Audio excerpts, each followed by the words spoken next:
안녕하십니까. 정격 시사 고성국입니다. 의정 갈등으로 인한 의료 대란이 계속되는 가운데 윤석열 대통령이 심야에 응급실을 전격 방문했습니다. 여야 대표들도 직접 응급실을 돌면서 실태 파악에 나섰습니다.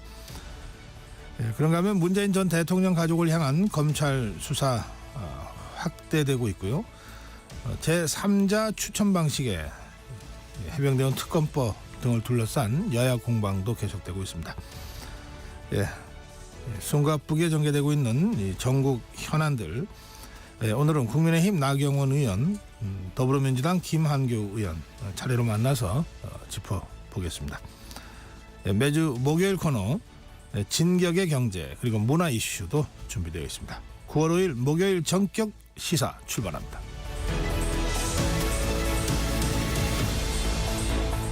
전격 시사는 유튜브 라이브로 생방송 함께 하실 수 있습니다. 문자 참여해 주십시오. 짧은 문자 50원, 긴 문자 100원, 샵 9730으로 들어오시기 바랍니다. 콩 어플 무료입니다. KBS 1라디오 채널 정치경제사회문화 각종 명품 콘텐츠가 지금 여러분을 기다리고 있습니다. 구독과 좋아요 그리고 좋은 댓글로 여러분 함께해 주십시오. 네, 뉴스 브리핑입니다. KBS 우정화 기자입니다. 어서 오세요. 안녕하세요. 네, 간밤이 들어온 외신부터 전해드리죠. 어제 우리 증시가 미 증시 폭락 여파로 급락 마감했는데 그 원인이 미국 경기의 둔화 우려였습니다. 간밤에 미 연준이 경제 동향 보고서 발표했죠? 네, 이 동향 보고서를 발표를 했는데 앞으로 이 경기 상황을 좀 짐작할 수 있는 이 상황들이 좀 확인이 됐습니다. 결론을 먼저 좀 말씀드리면 미국 내에서 미국 경제가 이 침체된 곳이 지금 늘어났다 이런 지금 내용들이 담겼습니다. 그래서 이 앞으로를 장담할 수는 없겠지만 이 지금 분명히 안 좋은 신호들이 나왔기 때문에 진짜 뭐 미국 경제가 침체에 빠질 수도 있어 보이는 이 확률이 있기 때문에 지금 관리는 필요해 보이는 상황입니다. 네. 연준은 간밤에 발표한 이 베이지북이라고 불리는 8월 경기 동향 보고서에서 미국 12개 지역, 그러니까 연방준비은행이 담당하고 있는 지역 12곳 중에서 9곳에서 경제 활동에 변동이 없거나 하락했다 이렇게 평가를 했습니다. 지난 7월 보고서와 비교를 좀 하면 4곳이나 이 침체가 늘어난 결과입니다. 나머지 9곳 중 12곳 중 3곳에 대해서는 성장세는 좀 소폭 늘어난 걸로 판단했습니다. 연준은 고용주들이 이 수요에 대한 우려 또 이 불확실한 경제 전망 등을 이유로 고용을 앞으로 더 확대할 가능성을 낮게 보고 있다면서 민간에서 경기가 위축될, 경기가 침체될 가능성을 보고 있다. 이런 해석을 내놓기도 했습니다. 이렇게 되면 이제 보름 정도 후에 미 연준 금리 결정할 텐데 0.5포인트 인하 빅컷이 현실화될까요? 네, 그럴 확률이 이 보고서를 내서 조금은 좀 올라간 것 같습니다. 이 베이지북 보고서는 이 금리 결정 2주 전에 이 통상적으로 한 뭐 보름 정도 전에 발표가 되는데 지금 이 앞서 말씀드린 대로 이미 좀 침체된 신호들이 좀 나오니까 앞으로 약 2주 후에 있을 연준의 이 기준 금리 인하에서 경기가 이 침체될 가능성에 대비해서 0.5%포인트 이 말씀하신 빅컷이 단행될 가능성이 조금 올라갔다 이렇게 볼 수도 있겠습니다. 지금 시장의 관심사는 0.5% 인하하느냐 마느냐 이 부분을 주목하고 있는데 이 보고서가 조금 일조했다 이렇게 봐도 무리는 아닌 것 같습니다. 네, 외신 하나 더 살펴보죠. 미국 고등학교에서 또다시 총격 사건이 발생했는데 최소 4명이 숨졌군요. 네, 지금 좀 상황이 계속 바뀌고 있는데요. 일단 지금 확인된 부분이 미 조지아주의 이 애틀랜타의 이 한 교회에 있는 고등학교에서 총격 사건이 일어났다고 합니다. 최소 4명이 숨지고 30여 명이 다쳤다. 이런 지금 현지 언론 보도들이 계속 나오고 있는데요. 사망자는 학생이 2명, 이 교사가 2명이라고 합니다. 사망자가 계속 늘고 있다. 이런 지금 보도가 나오고 있어서 계속 좀 확인을 해봐야 될 것 같습니다. 용의자는 14살 남학생이라고 합니다. 네. 이 체포가 됐는데 현장에서 좀 바로 일단 체포는 된 걸로 보입니다. CNN 보도를 좀 보면 이 학교에 총격 사건이 나기 전에 학교로 이 총격 사건을 예고하는 경고 전화가 왔었다고 합니다. 네. CNN 보도를 보면 이 학교에 오늘 오전에 학교 5곳에 총격 사건이 발생할 것이다 이렇게 예고를 하면서 이 학교, 이 전화를 받은 학교가 이 첫 번째 학교가 될 것이다 이런 경고 전화가 걸려왔었다 이런 보도가 나오고 있습니다. 네, 또 총격 사건이 난 건데 백악관에서 어떻게 대응하고 있습니까? 네, 이 백악관 이 바이든 대통령이 긴급 보고를 받고요. 연방 또 조지아주 주정부 당국자들과 이 협력을 계속해가면서 긴밀하게 대응할 것이다. 이렇게 백악관 대변인실이 일단 밝혔습니다. 지금 또 사실 주목할 만한 게 대선을 약 2달 정도 앞두고 있는 상황인데요. 이렇게 또 총기 난사 사건이 이 대선을 목전에 두고 벌어지다 보니까 이 총기 규제 문제 이 또 한 번 이 막판에 이 대선 쟁점으로 떠오를 수 있을지도 좀 주목을 해봐야겠습니다. 네. 자, 의료 사태 관련 속보 전해드리겠습니다. 지금 전공의들 이탈로 의료 공백이 장기화되고 있는 상황에서 응급실 운영을 중단한다 또는 중단할 예정이다 이런 병원들이 나오고 있다고요? 네, 이 말씀하신 대로 이 응급실 운영을 중단을 이미 했거나 앞으로 또 중단을 할 예정인 병원이 오늘 기준으로 하면 전국에서 5곳입니다. 네. 뭐 이렇게 되다 보니까 일단 정부가 우선 이 5곳에 군의관부터 좀 긴급 파견을 하기로 했습니다. 오는 9일까지 군의관 약 250명을 이곳에 좀 차례로 배치를 할 예정입니다.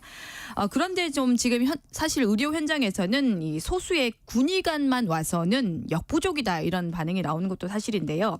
뭐 현장의 목소리는 이 타과 전문의들, 이 다른 과들의 전문의들이 당장 응급실에 들어온다 해도 바로 이 현장에서 이 도움이 되기에는 좀 한계가 있다 이런 목소리도 나오는 게 사실입니다. 네.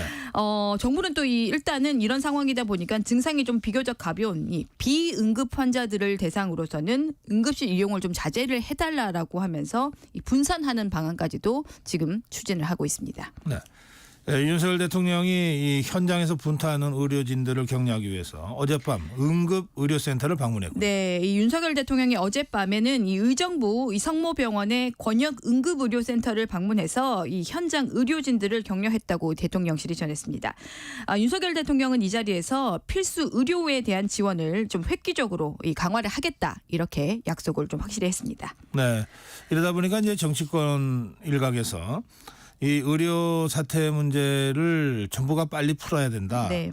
이 의대 정원을 증원하는 문제부터 다시 풀어가야 한다. 이런 주장들이 나오고 있군요. 네, 이 뭐 정부가 지금 뭐 앞서 말씀드린 대로 뭐 군의관 파견하는 거 외에도 이 뭐 수가 조정 등을 통해서 좀 근무 여건을 뭐 개선을 해나가겠다라고 하는데 지금 현장은 어쨌든 당장 어려운 상황이니까 이 현장 당장의 문제부터 풀어야 하는 거 아니냐 이런 지적이 나오는 것도 사실입니다. 정치권에서 이런 목소리 좀 비판의 목소리가 나오고 있는데요. 뭐 민주당 등 좀 야권을 중심으로 나오고 있고 뭐 국민의힘에서는 이 한동훈 대표도 이 증원 문제, 의대 증원 문제를 좀 유예하자라고 해서 이 대통령실과 한때 좀 갈등설이 불거지기도 했었죠. 네. 이재명 대표는 어제 이 서울 고대 안암병원에서 전문의들과 이 간담회를 한 뒤 기자들을 만나서 의대 정원 증원의 이 방향이나 뭐 지향점은 바람직하지만 뭐 합리적인 근거가 없이 급하게 추진이 되다 보니까 문제가 생겼다라고 하면서 의대 정원을 늘리는 문제는 전면 좀 재검토를 해야 한다 이렇게 주장을 하기도 했습니다. 네. 자, 간밤에 들어온 소식 또 하나 있습니다.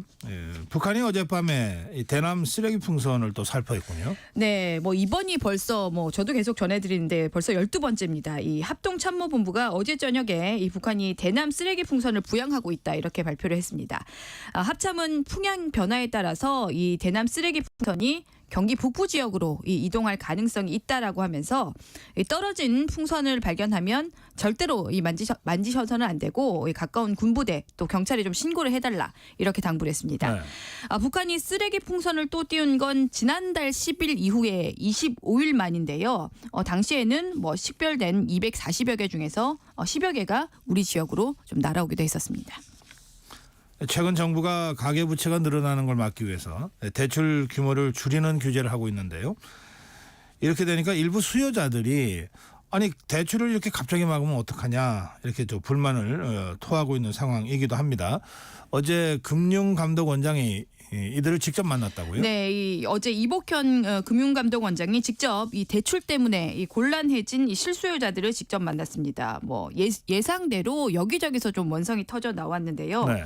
뭐 현장에 있던 한 뭐 60대 남성분 이야기를 해드리면 자녀가 이 결혼을 앞두고 있는데 그래서 이 주택담보대출 받아서 비용을 조금 치르려고 하는데 이 본인이 1주택인데도 이번에 이렇게 대출 규제가 좀 세게 들어오다 보니까 이 비용을 지금 결혼 비용을 대기가 좀 어려워졌다. 그래서 대출 규제를 좀 풀어주면 안 되겠느냐 이렇게 직접 요구를 했습니다.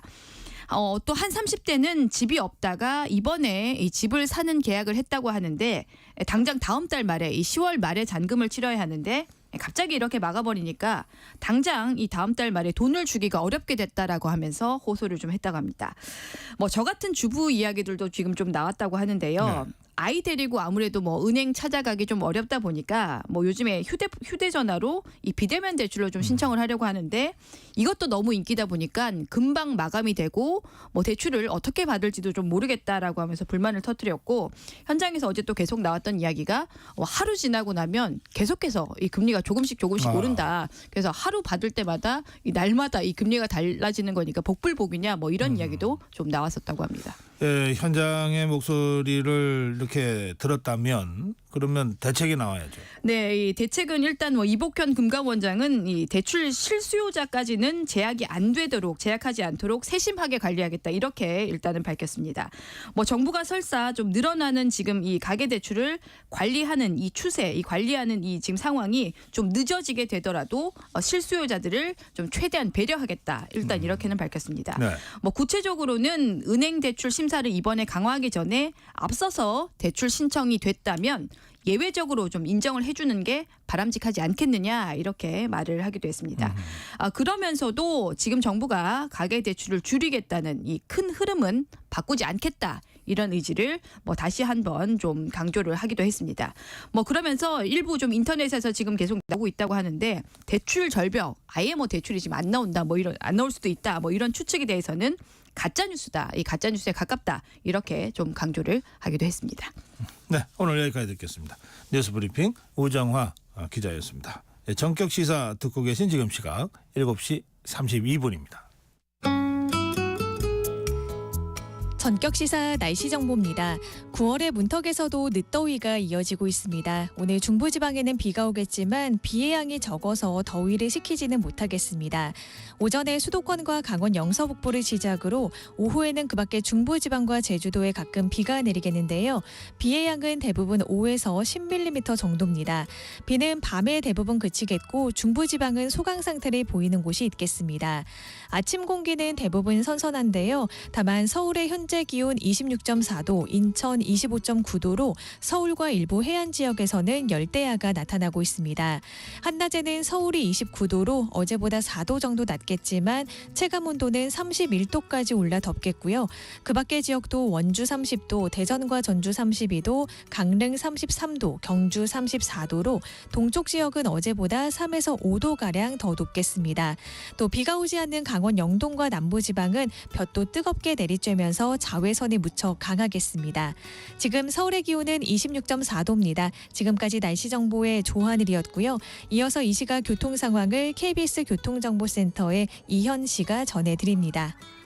네, 매일 다니는 출근길이지만 또 매일 다른 게 바로 교통 상황이죠. 오늘은 전체적으로 보통 수준의 정체를 보이고 있습니다. 다만 서울 양양고속도로 양양 방향 내린천 휴게소 부근에 사고 있습니다. 2차로에서 사고 처리하고 있으니까요. 조심 운전 필요하겠습니다. 영동고속도로 강릉 방향 군자 요금소에서 반월터널 쪽으로 답답합니다. 더 가서는 용인에서 양지터널 쪽으로 천천히 가고 있습니다. 제2경인고속도로 성남 쪽으로는 문학에서 남동 쪽으로 막히고 있고요. 다시 신천부터 속도가 떨어지는데요. 일찍 분기점 쪽으로는 10km 구간에서 어렵겠습니다. 서울은 올림픽대로 하남 쪽인데 행주에서 한강대교 쪽으로 정체가 이어지고 있고요. 여 2교 부근에서는 작업이 진행되고 있습니다. KBS 교통정보센터였습니다.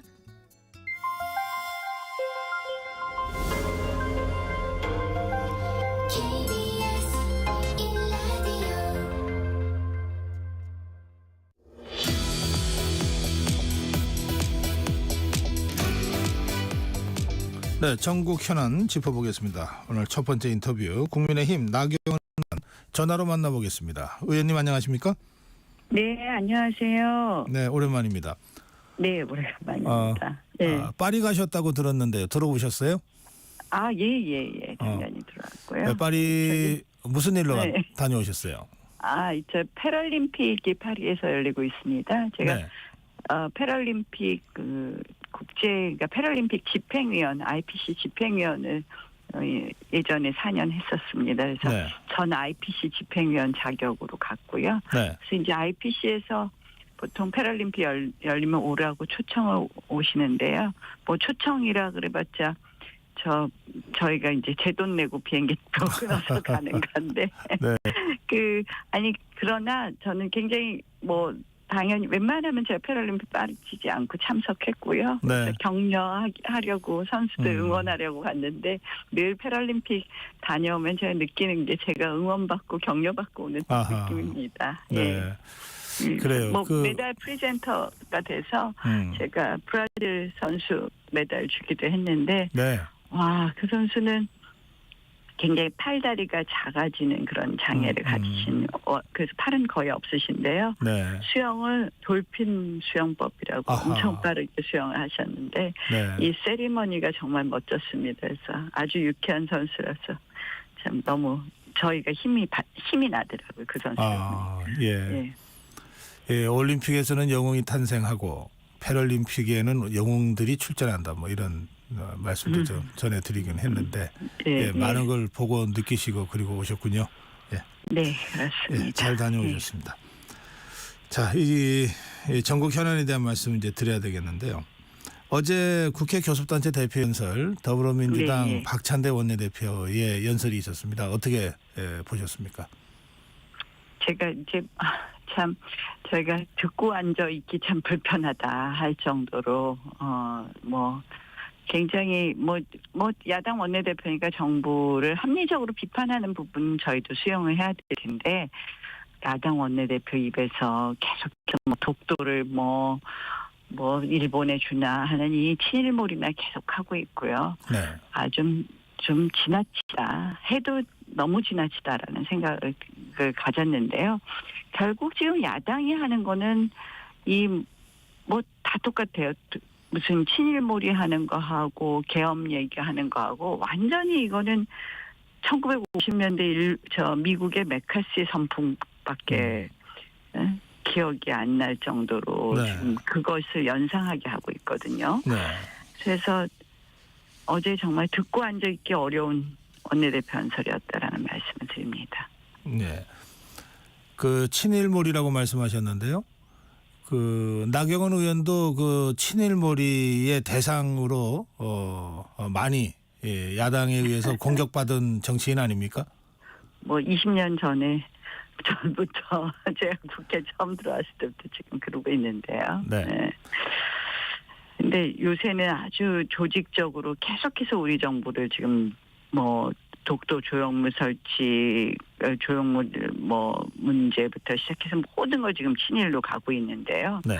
전 이제 묻고 싶어요. 어제 뭐 독도 이야기했는데 우리 이제 독도 영유권에 대한 분쟁의 씨앗이 된 것이 1998년 신한일어업 협정이 굉장히 큰 어떻게 보면 분쟁 지역이라는 근거를 제시했다고 굉장히 반발들 많이 하시잖아요. 네. 그거 DJ 정권 때 체결된 거거든요. 그래서 네. 오히려 민주당 책임 없냐고 묻고 싶다는 생각도 듭니다. 그렇게 따지면. 예. 의원님 이 메카시즘보다 더 심각한 광적 선동이다 하면서 제명이즘이다 이런 표현을 하셨는데 그 제명이즘이 뭐예요?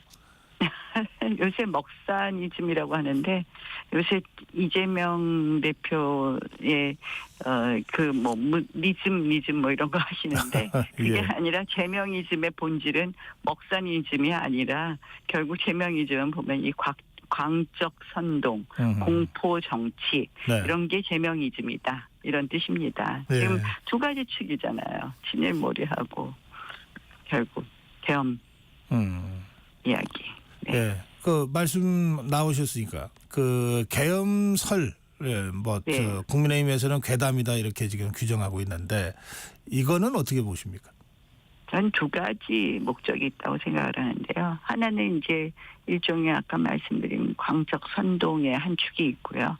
한 축은 결국은 대한민국 안보를 흔드는 부분이 있다고 이렇게 생각을 합니다. 예. 문재인 정부 때 계속한 일이 결국은 이 기무사 계엄설 네. 기억나시죠? 네. 결국 그래서 기무사는 해체되었고 뭐 실질적으로 인원도 축소시키고 굉장히 축소시키면서 방첩 기능이 완전히 와해되었거든요. 네. 그리고 또 한 축으로는 또 국가안보 국정원의 이 대공수사권도 박탈을 했어요. 네. 그래서 사실은 윤 정부 와서 이제 이런 걸 좀 정상화시켜야 되는 것 아니겠습니까? 그런 과정에 있어서의 이 계엄설로 인해서 그런 과정 자체를 굉장히 주춤하게 만들 수 있다. 그래서 한축으로는 대한민국 안보를 흔드는 그런 목적이 있다고 생각을 하고 네. 한축으로는 결국은 괴담의 확산이다라고 이렇게 보고 있습니다. 예. 뭐 아시다시피 계엄 해봤자 제적의원 과반수 요구로 계엄이 해제되는 것 아니겠습니까? 즉시 통보하게 되어 있고 대통령은. 네. 그런데 이걸 계속 반복한단 말이에요. 본인들이 바로 해제할 수 있는 그런 계엄에 대해서. 네. 이거는 다 목적이 있다. 하나는 광적 선동이고 하나는 대한민국 안보를 흔들고 있다. 이렇게 보고 있습니다. 그런데 그 점 관련해서 이재명 대표는 그렇기 때문에 그 국회에서 바로 계엄 해제를 결의하지 못하게 국회의원들을 사전에 연행하는 계획까지 세운다고 하는 이야기도 있다. 이렇게 얘기를 했거든요. 전 근거를 대야 된다고 생각합니다. 이재명 대표가 더 이상 이런 뭐뭐 하는 이야기를 들었다라는 것으로 교묘하게 법적 책임을 빠져나가지 말고 근거를 명확히 대라 그러면. 근데 저는 이제 사실은 뭐 선동만이 문제가 아니라 두 번째는 결국 안보를 흔든다는 점에서 굉장히 위험한 지금 도박들을 계속하고 있다고 생각을 하고요. 이 모든 것이 어떻게 보면 기승전 대통령 탄핵을 위한 진행 과정이다. 대통령 탄핵 빌드업이다. 이렇게 보입니다. 네. 추경호 원내대표도 탄핵 빌드업으로 이 괴담을 규정하고 있던데요. 그 의원님, 그 더불어민주당이 또 야권이 윤석열 대통령을 진짜 탄핵하려고 하는 걸까요? 아니면은 그냥 분위기를 띄워서 전국 주도권을 잡으려고 하는 목적인가요? 어떻게 보고 계십니까? 뭐 두 가지를 다 염두에 두고 있다고 보여지지 않겠습니까?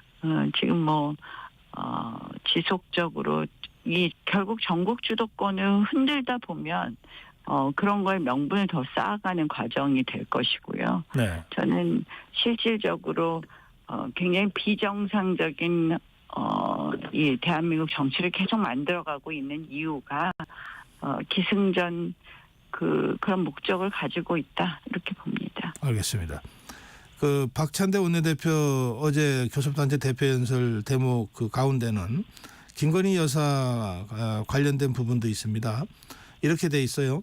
대통령 배우자라는 이유로 황제 조사를 받으며 면죄부 받는 것은 누가 봐도 공정하지 않다. 대통령 배우자의 범죄 의혹이 태산처럼 쌓여 있는데 이를 그대로 놔두고서는 정상적 국정 운영이 불가능하다. 이런 대목이 있는데 이 대목은 어떻게 보십니까? 야당이 지속적으로 대통령 임기가 시작하자마자부터 물고 늘어진 것이죠.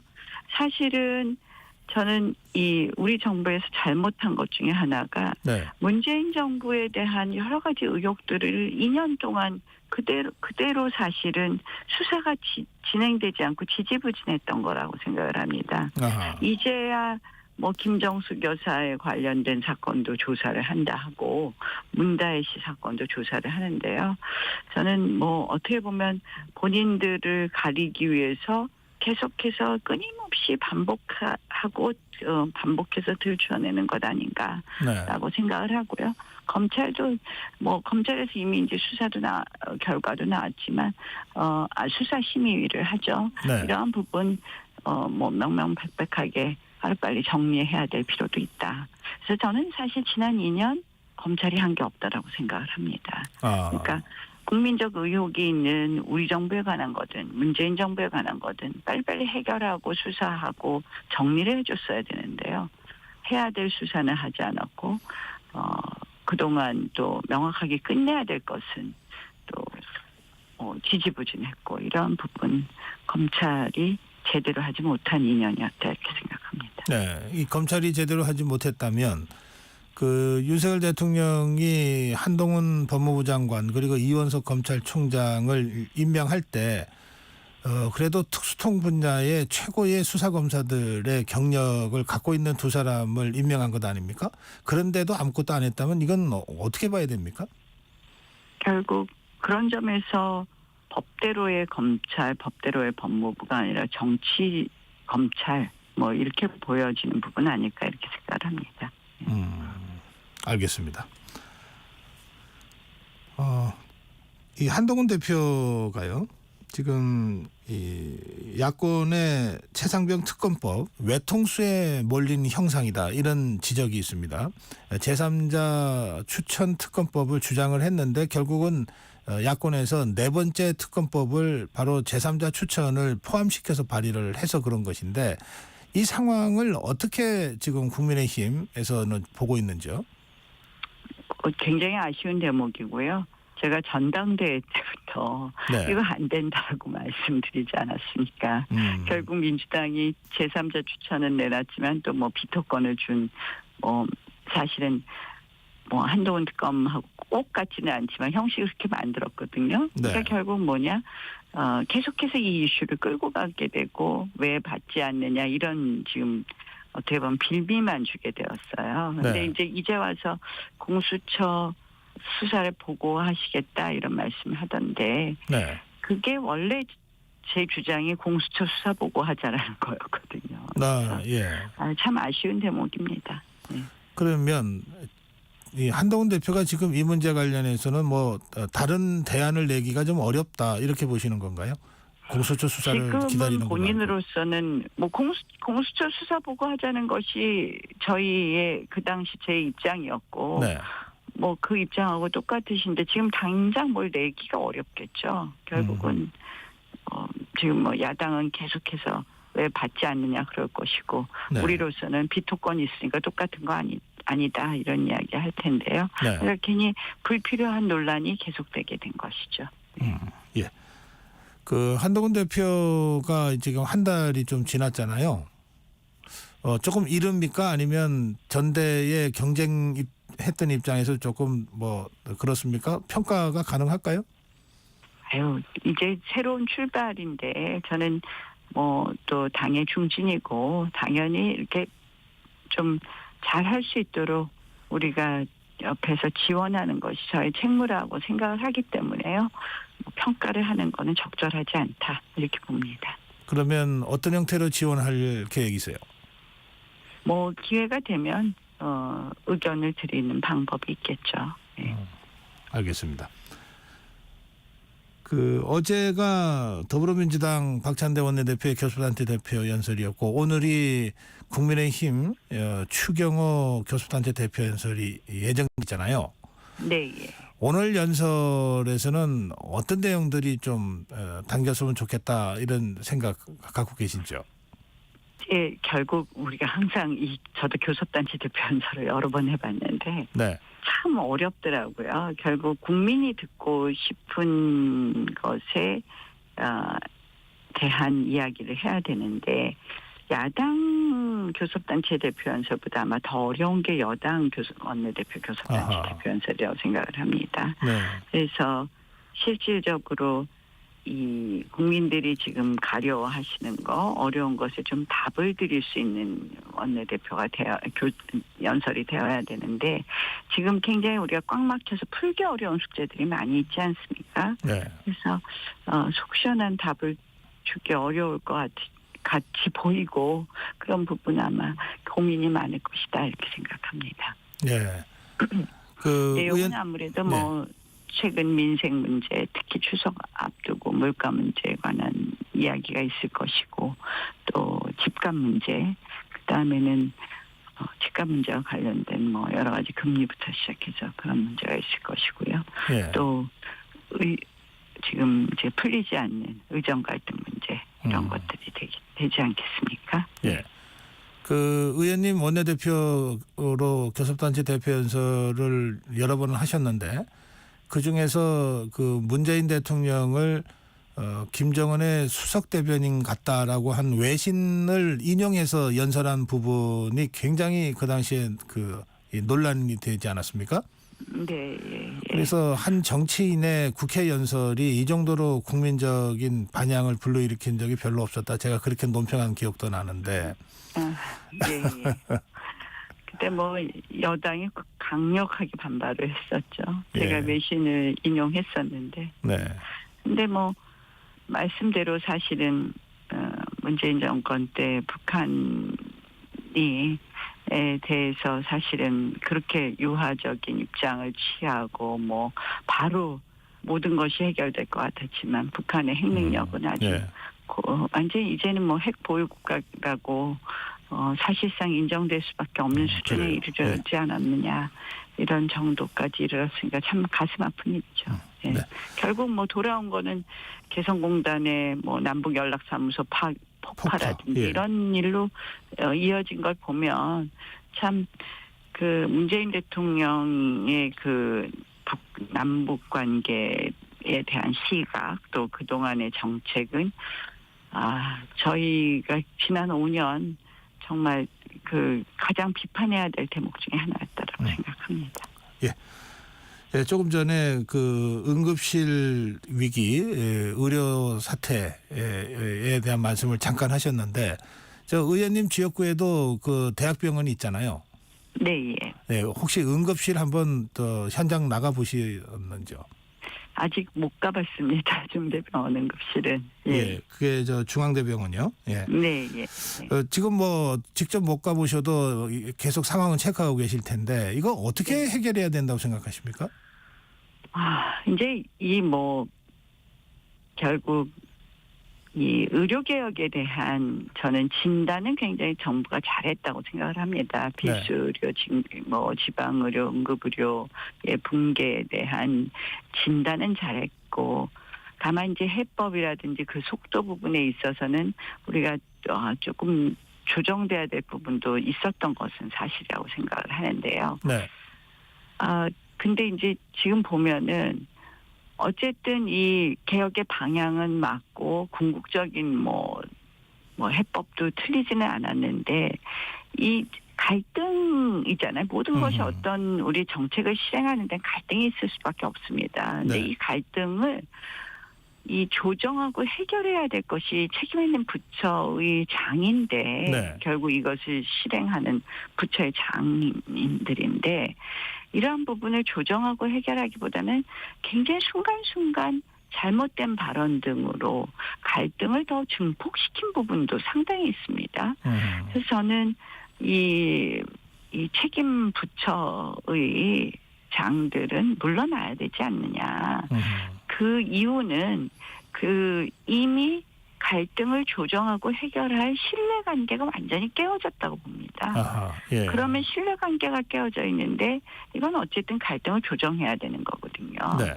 조정이 되겠습니까? 그래서 저는 새 판을 짜줘야 된다. 그래서 뭐 그분들이 이 조정하고 해결하는 걸 실패한 부분도 있기 때문에 네. 이제는 새 판을 짜주어서 예. 새로운 협상판으로 우리가 이 갈등 조정하고 해결해야 된다. 이렇게 생각합니다. 마지막 질문이 될 것 같은데요. 지금 문재인 전 대통령과 그 문다혜 씨 등 그 가족에 대한 수사가 지금 계속 진행되고 있는데 그 문다혜 씨가 SNS에다가 뭐 이쯤 가면 막 하자는 거지요. 이게 저 노무현 전 대통령의 발언인데 이걸 인용하면서 이제 더 이상 참지 않겠다 이렇게까지 썼습니다. 이 사건은 어떻게 보고 계십니까? 이제 진실을 얘기해야 될 거라고 생각을 하고요. 문다혜 씨도. 네. 사실 이게 제가 원내대표 때부터 지속적으로 제기했던 문제고 네. 그때 이제 이 이슈를 가장 중심에서 열심히 이 이슈를 들여다본 분이 곽상도 전 의원입니다. 뭐 태국까지 출장을 가서 네, 기억납니다. 네. 예, 뭐 태국까지 출장을 가서 여러 가지 뭐 아이들 학교 문제라든지 여러 가지를 들여다보고 왜 이 사람이 이 사위가 여기에 네, 취직을 한 거죠. 예. 취직을 했느냐. 또 그 전에 이 사위의 게임에서 문제도 있었습니다. 네. 굉장히 많은 의혹들을 제기했고 상당 부분 사실이라고 인정되었는데 만시지탄입니다. 이렇게 뒤늦게야 이것을 수사하고 있다는 거 아직도 제가 아까도 검찰 지난 2년 동안 검찰이 잘못한 일을 지적했지만 네. 사실은 만시지탄이다. 이제는 좀 빠르게 수사하고 국민들은 진실을 알고 싶다라고 말씀드리고 싶습니다. 예, 알겠습니다. 예, 그 당시 지금 말씀하시니까 기억이 나는데 곽상도 의원이 그래서 뭐 소송에 휘말리기도 하고 뭐 하여튼 그랬던 기억이 납니다. 그 당시에 이제 원내대표를 하셨기 때문에 상황을 잘 알고 계시는 것 같으네요. 네, 오늘 나경원 의원과의 대담은 여기서 마무리해야 되겠습니다. 오늘 말씀 잘 들었습니다. 네, 고맙습니다. 네, 국민의힘 나경원 의원이었습니다.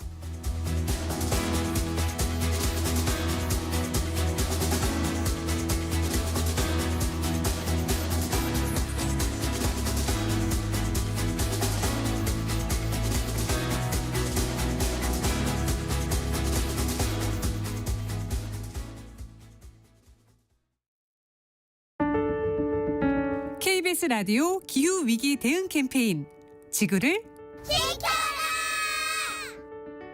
안녕하세요. 저는 녹색교통운동에서 교통환경팀장으로 활동하고 있는 김장희입니다. 2020년 기준으로 전체 온실가스 배출량 중에서 도로에서 14.2%를 배출하고 있기 때문에 승용차 이용을 줄이는 것으로 지구를 식히는데 큰 영향을 줄 수 있습니다. 자동차가 이동하기 위해 차지하는 공간도 줄이고 미세먼지나 타이어 마모로 인한 분진 역시 줄일 수 있습니다. 자동차로 이동할 경우에 1km당 약 150g의 온실가스를 배출하게 되는데요.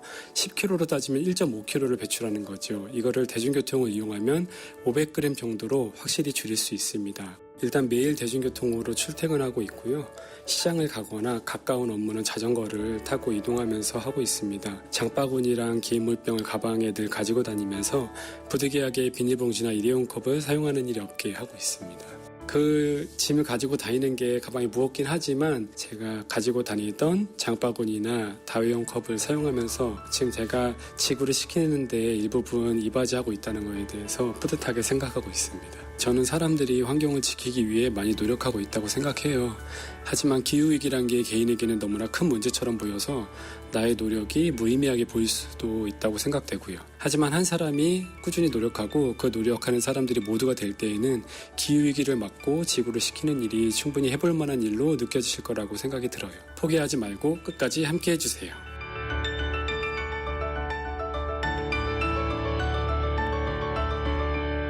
뜨거워지고 있는 지구. 지금 우리의 문제입니다. KBS 라디오 기후위기 대응 캠페인 지구를 식혀라 였습니다.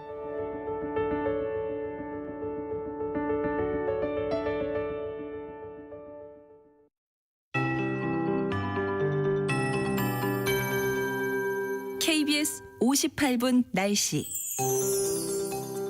가을로 넘어왔지만 아직 여름 같습니다. 평년 이맘때보다 더운 날씨가 계속되고 있는데요. 특히 어제 대전과 강원도 정선은 9월 관측사상 역대 가장 높은 기온을 기록했습니다. 지난 밤 사이에도 서울 등 해안 지역에서는 열대야가 나타났는데요. 현재 기온 서울이 26.5도, 인천 25.9도를 보이고 있습니다. 오늘 중부지방은 비 소식이 있지만 더위는 여전하겠습니다. 한낮 기온 서울이 29도로 어제보다 4도 정도 낮겠지만 체감온도는 31도까지 올라 덥겠고요. 그 밖의 지역 낮 기온도 원주 30도, 대전과 전주 32도, 강릉 33도, 경주 34도로 동쪽 지역은 어제보다 3에서 5도가량 더 높겠습니다. 중부지방은 오전부터 비가 시작되겠습니다. 오전에 수도권과 강원 영서 북부를 시작으로 오후에는 그 밖의 중부지방과 제주도에 가끔 비가 내리겠습니다. 비의 양은 대부분 5에서 10mm 정도로 많지 않겠고요. 밤에 대부분 그치겠습니다. 비가 오지 않는 강원 영동과 남부지방은 볕이 뜨겁게 내리쬐면서 자외선 지수가 매우 높게 나타나겠습니다. 내일은 강원 영동과 경북 북부 동해안에 가끔 비가 내리겠고요. 내일과 모레 사이 전국 곳곳엔 소나기가 지나겠습니다. 현재 서울의 기온은 26.5도입니다. 조하늘입니다.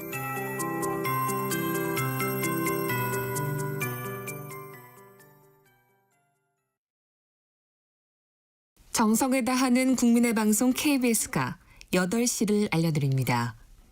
AM 711kHz, FM 97.3MHz, KBS 1라디오입니다. HLKA.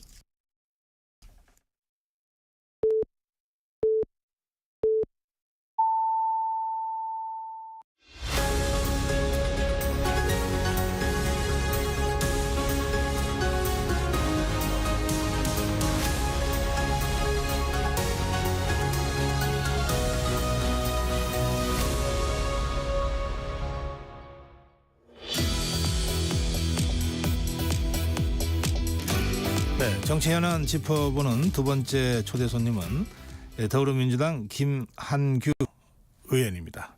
의원님 어서 오십시오. 네, 안녕하십니까. 김한규입니다. 네, 김한규 의원은 제주도 제주시을 네. 그 지역으로는 동쪽 지역입니까? 네, 맞습니다. 제주도가 제주시하고 서귀포시 남북으로 나눠져 있는데요. 제주시가 북쪽입니다. 공항에 도착하시면 거기가 제주시인데요. 네. 그쪽에서 동쪽으로 쭉 가시면 제 지역구인 동문시장부터 함덕해수욕장, 김영, 세화까지 이렇게 네. 쭉 보실 수 있습니다. 아름다운 지역입니다. 네. 그 성산일출봉까지요? 성산일출봉 직전까지입니다. 직전까지요? 성산일출봉은 이제 서귀포로 돼 있어서 아하. 네, 지역구에서 성산일출봉 보시면 더 이쁩니다. 그렇군요. 네. 예. 그 국회 상임위는 어디서 활동하십니까? 네, 지금 이제 산자위, 예전에 산자위라고 불렀던 이제 산중위하고 네. 또 여가위 두 군데서 활동하고 있습니다. 여가위는 여성가족위. 네, 여성가족위원회 이제 민주당 간사 맡고 있습니다. 왜 산자위가 산중위가 됐습니까? 원래는 이제 중소벤처기업부가 청이었기 때문에 그냥 산업자원부 이름을 따라서 산자위였는데 네. 이제는 중소벤처기업부로 독립한 지가 꽤 됐고요. 그래서 양 부처기 때문에 이름을 산자위에 산하고 중소벤처기업에 중 붙여서 이제 산중이라고 많이 부르고 있습니다. 그렇게 부르는군요. 예. 알겠습니다. 이 정치 현안에 대한 말씀부터 좀 듣겠습니다. 문재인 전 대통령에 대해서 검찰이 그 뇌물죄 적용을 검토하고 있는 가운데 문재인 전 대통령의 딸 문다혜 씨가 더 이상 참지 않겠다 뭐 이런 SNS에 글도 올리고 그런 상황입니다. 이거 어떻게 보십니까? 내용 자체는 어제 박수현 의원도 와서 설명을 하셨기 때문에 법률적으로는 전 전국적으로 무죄가 날 사안이라고 생각하고요. 네. 다만 국민들이 볼 때 좀 불편해 보이는 부분이 있을 수 있다고 생각합니다. 대통령 사위가 민간 사기업에 취업을 했으니까 그 과정이 어떻게든 보면 뭔가 특혜 아니냐라고 국민들이 볼 수 있다라는 점을 이용을 해서 법률적으로는 뇌물죄가 되지 않는데 어떻게든 여러 가지 사실관계를 합쳐서 검찰에서 수사를 하고 결국은 기소까지 갈 거라고 보고 있고요. 뇌물죄라는 건 무엇보다도 이 대가관계, 그러니까 부정한 공무원의 행위하고 그거에 대한 민간인의 청탁, 또 그리고 금품이라든지 경제적 이익 수수 이런 요건들이 필요한데 문재인 대통령이 이런 사실을 알았다. 이 부분에 대해서는 증거도 증언도 전혀 없는 상태거든요. 그러니까 이 단편적인 내용을 갖고 중진공 이사장을 그냥 시켜줬겠느냐라는 국민들의 의심을 활용한 정치 수사라고 생각하는데요. 좀 전에 나경원 의원님이 전화 인터뷰에서 지난 2년간 이 검찰이 제대로 수사를 못했다라고 하면서 정치 검찰 아니냐라고 얘기를 하시더라고요. 저 완전히 공감된 부분이었는데 2년 동안은 이재명 대표에 대한 수사에 특수부 수사가 약간 집중됐던 것 같고요. 최근에는 이제 기소가 다 됐기 때문에 다른 민주진영 인사들에 대한 수사가 사실 많이 진행되고 있습니다. 언론에 나오지 않은 부분도. 그래요? 네, 그렇기 때문에 특정 인물들, 이재명 대표나 문재인 전 대통령만이 아니라 많은 민주당 정치인들이 나의 문제일 수도 있다라는 생각을 하고 저도 청와대에서 문재인 정부 청와대 마지막 정무비서관으로 근무했습니다만 저는 개인적으로 수사를 받거나 그런 건 아닙니다만 많은 동료들이 수사를 받은 걸 보면서 저희 당의 많은 분들이 이 정치검찰 수사에 대해서 분노하고 있고 또 한편으로는 위기의식을 느껴서 함께해야겠다 이런 분위기입니다. 예. 우리 김한규 의원도 법률가시죠. 네. 예, 그래서 우선 법률적으로 네. 이것은 무죄가 날 것이다라고 지금 네. 이제 말씀하시고, 네. 예, 그런데 정치적으로는 예, 국민들이 보기에 좀 불편한 부분은 있다. 네. 그러면 우리 김한규 의원의 말씀이 사실이라면 문재인 전 대통령이나 뭐 그 문다혜 씨나 사실관계를 밝히면 되는 거 아닙니까? 그리고 그거는 뭐 요즘 같은 세상에 무슨 저 없는 거를 죄를 만들어서 하는 거는 거의 불가능한 것 아닙니까? 그러면 되는데 더 이상 참지 않겠다고 하는 식으로 SNS에 네. 이제 이렇게 그 입장을 표명하면 이게 뭐 별로 크게 무슨 저 도움이 될 것 같지도 않고 그런데요. 네. 어떻게 보시는지요? 뭐 개인적으로는 제가 뵌 적이 없는 분인데 네. 수사를 당해 보면 그 정도로 화가 나는 일이거든요.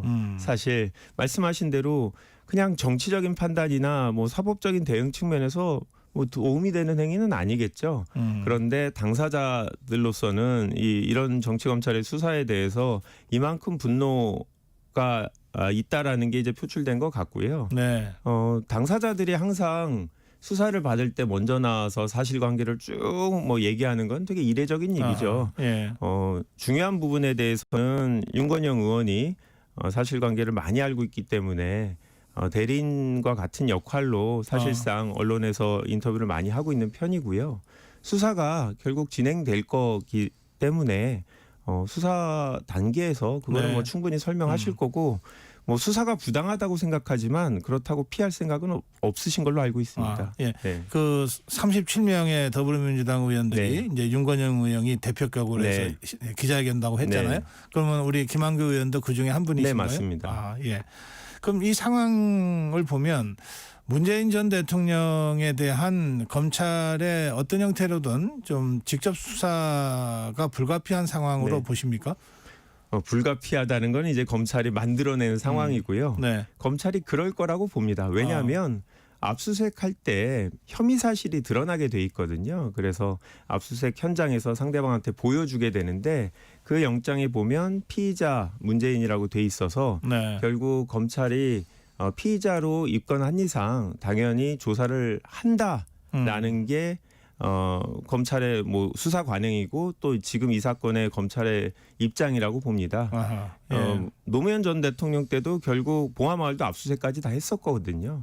그래서 이 건도 결국은 계속 이렇게 지금은 이제 문재인 전 대통령 가족, 그러니까 딸의 집이나 이런 사업장 같은데 압수수색이 들어왔는데 결국은 하나씩 들어와서 결국 양산마을에도 네. 압수수색을 하고 대통령도 소환하고 이러지 않을까 싶은데요.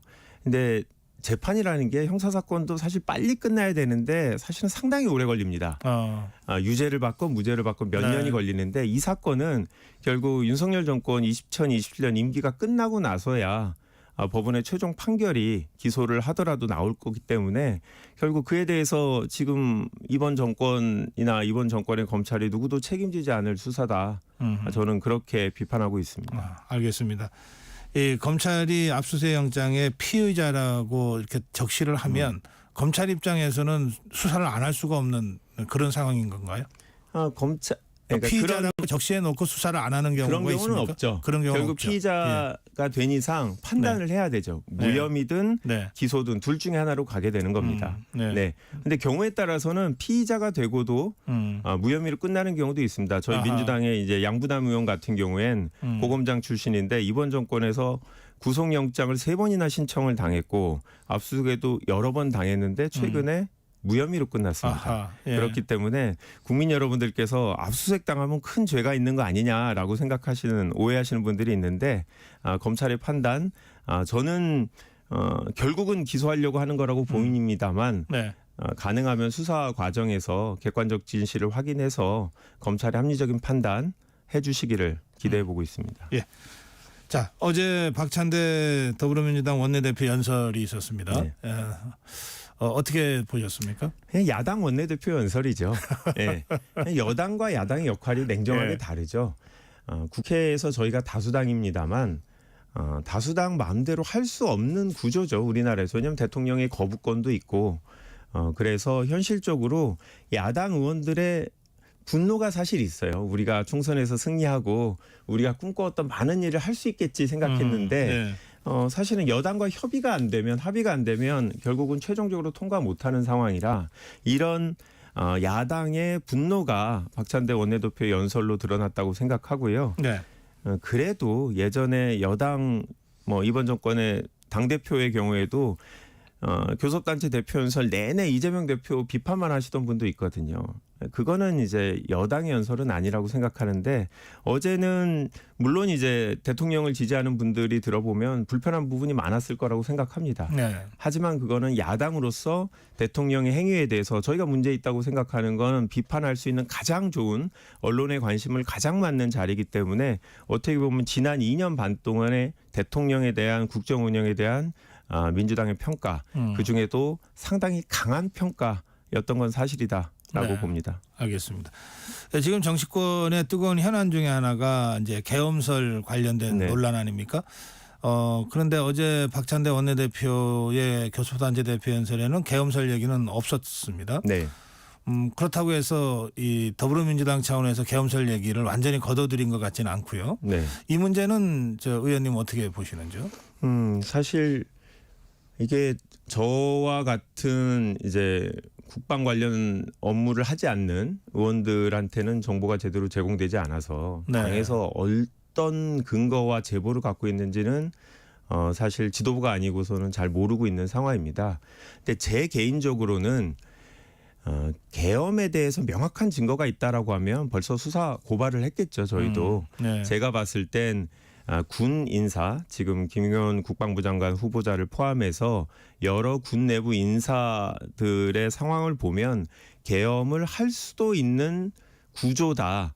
이런 어떻게 보면 경각심과 경고라고 저는 생각이 들고요. 그런 네. 전략적인 이유가 있다고 생각하고 박근혜 정권 말기에는 분명히 그런 게 있었다는 게 2년 후에 밝혀졌습니다. 근데 그게 겨우 8년 전이거든요.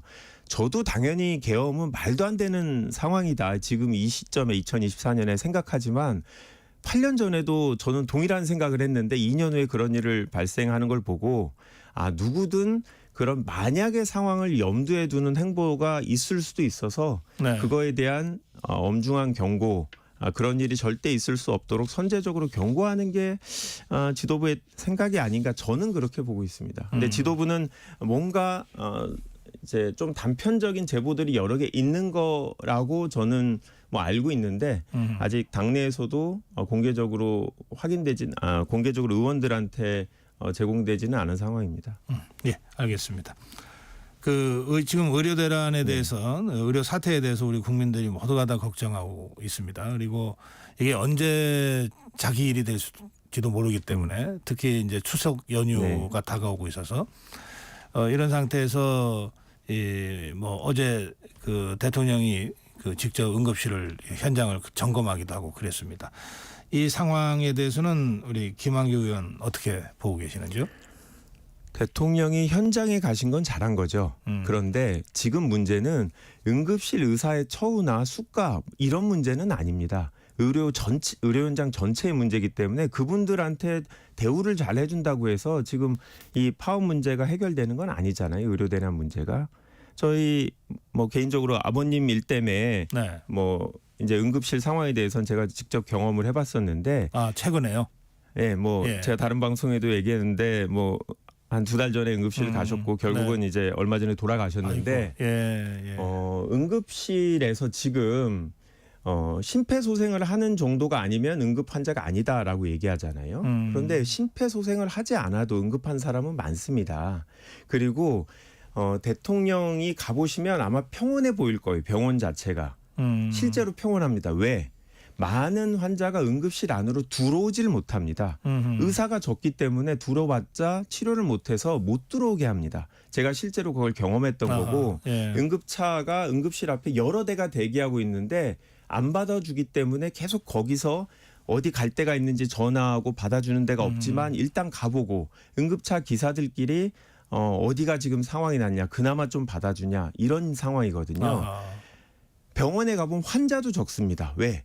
3차 진료기관에서는 더 이상 많은 환자를 못 받기 때문에 계속 환자들이 주변 병원에 가라고 아예 진료 예약 자체를 안 받아주고, 그래서 병원에 가보면 의사도 적고 환자도 적고 현장에 가본다고 큰 문제가 있는 것처럼 보이지는 않습니다. 간다고 느끼는 건 아닙니다. 하지만 본인이나 주변 사람이 실제로 응급 상황이 아니라도 대학병원이나 3차 진료기관에 가는 환자가 주변에 있는 분들은 다 겪어봤을 일입니다. 예전이라면 충분히 더 좋은 의료 서비스를 받을 수 있었는데 이제는 그거보다는 아무래도 의료진이 부족하고 의료 설비가 부족한 의료기관에서 중병도 치료받을 수밖에 없는 상황. 저는 이 문제는 대통령이 현장 가서 응급실만이 아니라 이 전체의 문제를 풀 수 있는 거를 보셔야 된다. 물론 추석 때 응급실이 되게 중요하기 때문에 이거를 1차적으로 챙기는 건 맞지만 지금 응급실만 해결할 문제는 그래요. 아니다라고 생각합니다. 어디서부터 풀어야 될까요? 결국은 갈등 해결이라는 건 힘들지만 생각이 다른 사람끼리 만나서 부딪히고 싸워야죠. 지금 여당에서는 정부에서는 이게 무슨 인턴 레지던트들의 문제다라고 얘기하는데 그거는 아주 그냥 표피적인 부분만 보는 거라고 생각합니다. 갈등 해결이라는 게 정치의 역할인데 결국 군의관을 배치한다고 해결될 문제가 아니라 이 갈등 해결을 위해서 결국 당사자하고 다시 한번 만나서 상황이 좀 지났잖아요. 결국 내년도 의대 정원은 늘릴 수밖에 없는 상황이 이미 돼버렸고 그러면 정부가 어느 정도 목적 달성을 했으면 한동훈 대표가 주장한 대로 내후년 입시부터 협상 테이블에 논다면 예전과 달리 의료계도 대화에 응할 수 있는 상황 아닌가 한번 알겠습니다. 만나 주셨으면 좋겠습니다. 예, 일단 이를테면 의료계와 정부가 만나야 된다는 뜻이죠. 예, 그렇죠. 쉽지 않죠. 네. 그렇기 때문에 저희가 어제 국회도 참여해서 같이 만나자. 왜냐하면 입장이 다른 당사자가 갈등 상황이 커서 서로 만나기도 힘든 상황이면 누군가 중간에서 꼭 저희 민주당이 아니더라도 국회 차원에서 중재 역할이나 조정, 하여튼 3자 협의체를 만들 수 있지 않을까. 이러고 그냥 갈 수는 없는 거 아닙니까? 저희도 의대 정원을 늘리는 것 자체 찬성합니다. 다만 대통령께서 이 갈등을 최소화하는 이 환자들의 입장을 조금만 생각해 주시면 좋겠다라는 입장입니다. 알겠습니다. 의원님 지금 요즘에 딥페이크를 이용한 성범죄가 뭐 전 세계적으로 지금 문제입니다. 그리고 특히 우리나라 국민들이 그 피해자로도 굉장히 많이 지금 고통을 겪고 있어요. 특히 이제 K-팝이 전 세계적으로 유행되면서 K-팝 아이돌 스타들이 이 피해자의 표적이 되기도 하고 그러는데요. 이 상황을 여가위원이시고 또 여가위 간사신데 현안 질의를 하신 걸로 제가 알고 있습니다. 이 상황 좀 설명 좀 해주시겠습니까? 네, 어제 국회 여가위에서 관계부처들을 다 이제 불러서 현안 질의를 했습니다. 여야 모두 이 상황의 심각성, 중대성을 언급하고 정부 대책을 촉구하는 상황인데요. 방향은 뭐 잡혀가고 있습니다. 그러니까 제작 자체를 막기 위해서 좀 처벌을 강화해서 국민들이 이게 장난이 아니고 실제 뭐 불법 동영상이나 몰카가 아니더라도 중하게 처벌되는 피해자로서는 피해가 큰 행위구나라는 걸 인식하게 하는 거, 처벌을 많이 되는 거, 그 다음에 이거를 확인할 수 있는 방법, 뭐 함정 수사를 조금 더 유연하게 하는 방법, 그 다음에 실제로 문제가 됐을 때 외국의 텔레그램 같은 SNS에 정부가 수사 협조 내지는 자료 삭제 요청을 조금 더 적극적으로 하는 거, 이런 방향성에 대한 얘기는 이제 했는데요. 문제는 일각에서는 이거를 마치 검열처럼 생각해서 현재 상황도 과대 포장됐고 정부의 조치가 너무 무리한 거 아니냐라는 얘기가 국회 내에서도 하시는 분이 있었거든요. 이거는 N번방 사건이 4년 전쯤에 있었는데 그때도 N번방 방지법이 검열을 조장한다. 우리 SNS를 다 본다라는 문제 제기를 바로 윤석열 대통령 후보께서 하셨습니다. 그런데 실제로 지금 뭐 국민들이 검열당하고 있지 않지 않습니까? 그래서 저는 이번 건은 정치적으로 그렇게 어떻게 보면 저는 검열이라고 선동하는 거라고 생각하는데 어제 여가위 분위기를 보면 여당 의원들이 오히려 더 강력하게 주문을 했습니다. 2년 동안 뭘 했느냐. 이번 정부 입장에서는 지난 정부에선 그렇다 치고 우리 정부 2년 동안은 충분히 시간이 있지 않았느냐. 뭐 이런 질타를 할 정도로 다 지금 위기에 공감하는 상황이었거든요. 네. 그래서 피해자들이 말씀하신 대로 보수 언론에서 나왔습니다만 전 세계에서 우리나라 피해자가 제일 많다라는 언론 보도도 있었거든요. 그럼요. 예.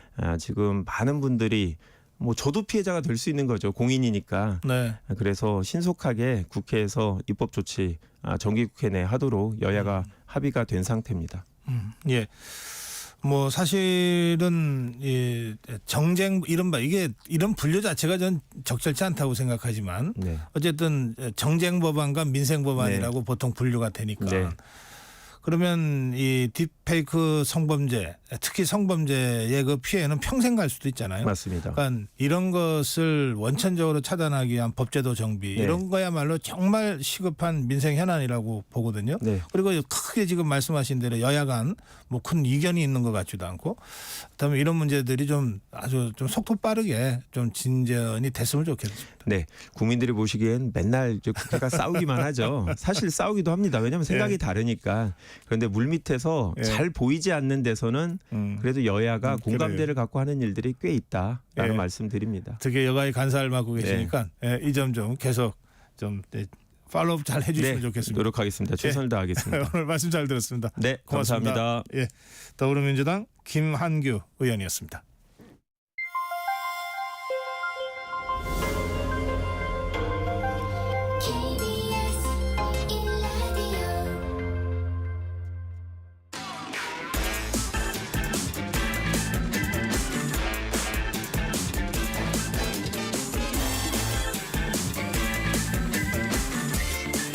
네, 한 번 더 뉴스입니다.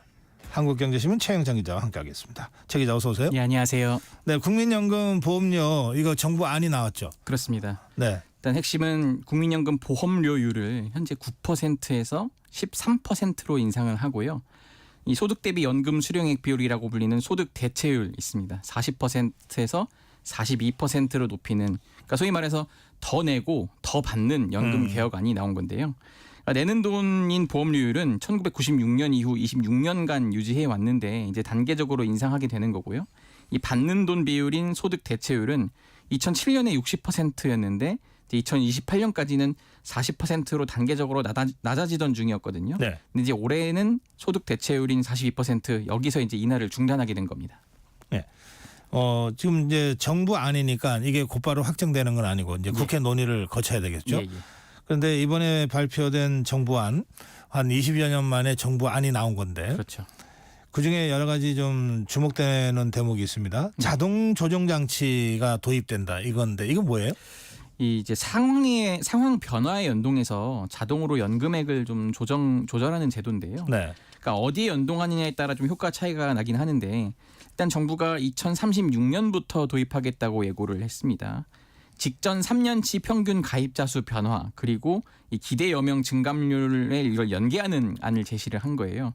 그러니까 이제 국민연금은 매년 1월에 전년도 소비자 물가 상승률만큼 이 금액을 올립니다.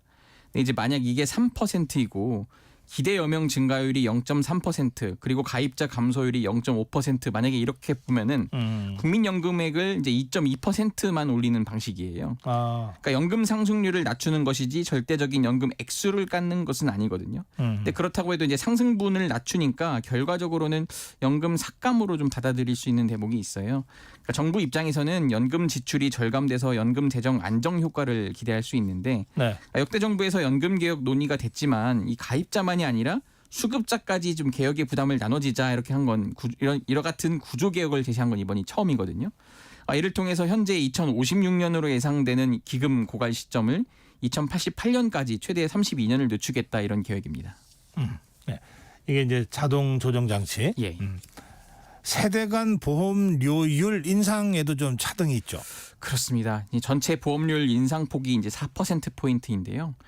20대는 0.25%포인트씩 그리고 16년입니다. 30대는 0.33%포인트씩 12% 12년, 그리고 40대는 0.5%포인트씩 8년, 50대는 1%포인트씩 4년에 걸쳐서 이제 인상을 하는데요. 네. 그러니까 2022년 연령대별 평균 소득을 기준으로 추산을 하면은 이 새로운 제도가 적용된 첫 해 월 평균 415만 원을 받는 이 50대 가입자가 있습니다. 이 50대 가입자가 국민연금 보험료를 49만 8천 원 추가 납부하는 건데요. 소득 변동이 없다고 가정하면은 첫 해를 포함해서 이제 4년 동안 매년 이제 49만 8천 원씩 증가를 하는 거예요. 네. 반면에 20대 국민연금 보험료는 매년 7만 6,500원씩 총 16년 오르게 되는 건데요. 그러니까 이 안이 사실 젊은 세대를 좀 다독일진 몰라도 이 당장 이 중장년 세대 좀 반발을 부를 수 있다 이런 지적이 나오고 있습니다. 네. 이 청년 세대의 그 불안 중에는 예. 뭐 평생 연금을 내도 나중에 연금 기금이 고갈돼서 못 받는 상황. 그렇죠. 이거 사실 걱정 안 할 수 없잖아요. 네네. 이 부분에 대한 그 정부 쪽의 입장도 이번 개혁안에 포함이 됐습니까? 네. 그래서 이제 국가 지급 보장 이 근거를 이제 법률에 담기로 한 거예요. 네. 어떤 일이 있어도 국가가 연금을 지급하겠다. 아하. 이런 걸 명문화하겠다. 이렇게 빚을 지금, 내서라도. 예. 그렇게 네. 지금 낸 건데 어쨌든 그런 식으로 이제 청년 세대 연금 불신을 좀 해소하기 위한 대책들이 담겼어요. 그러니까 예를 네. 들어서 또 뭐 군대 복무 기간이 그동안 이 연금으로 그래요? 연계할 때는 예. 6개월밖에 안 됐는데 이거를 이제 좀 확대하기로 했고요. 이 지금 출산 크레딧이라고 있습니다. 가임 기간의 가입 기간의 그런 추가 인정인 건데 이것도 둘째 아이에서 첫째 아이만 나도 이렇게 좀 확대하는 걸로 좀 연계를 하고요. 어쨌든 이 부분에 대해서는 여야가 이견이 없기 때문에 뭐 이 부분만큼은 어쨌든 네. 국회 문턱을 넘을 수 있을 보이고요. 다만 이제 걱정이 되는 거는 의무 가입 연령을 64세까지 늘리기로 했어요. 그러면은 이 정년 연장 논의도 좀 불가피해 보여서 이 과정에서 또 약간의 좀 세대 간 갈등이 좀 있을 가능성도 있습니다. 예. 자, 이렇게 이제 정부안 내용이 이제 드러났습니다. 네. 각계의 목소리들이 여기저기서 나올 것 같은데요. 예. 일단은 지금 아까 말씀드린 것처럼 50대 연금액이 좀 늘어나다 보니까 이 부분을 좀 우려하는 목소리들이 있어요. 가령 민주당에서는 이거 세대 간 갈라치기 아니냐 네. 뭐 이렇게 반대하는 것도 있고요. 시민단체, 시민사회에서도 여러 반응이 나오는데요.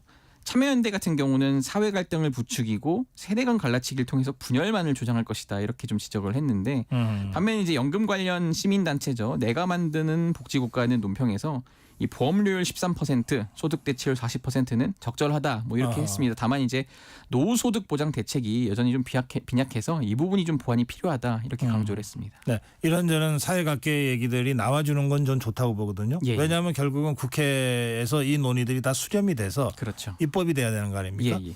국회 입법 과정 어떻게 전망됩니까? 당장 이제 논의가 쉽진 않아 보입니다. 민주당에서도 이게 조금 이게 그 사실상 원래의 안보다 좀 너무 후퇴한 것 아니냐 뭐 이런 식으로 좀 반응이 나오지만은 어쨌든 지금 이게 더 이상 미룰 수 없는 과제인 만큼 여야 모두 그래도 이번 회기 이번 21대 국회에서는 꼭 통과를 시켜야 되지 않겠냐 이런 공감대는 있어요. 그런 네. 만큼 보건복지위에서 다루든 특위가 구성되든 어쨌든 네. 이번엔 좀 해보자는 의견은 좀 일치하는 것 같습니다.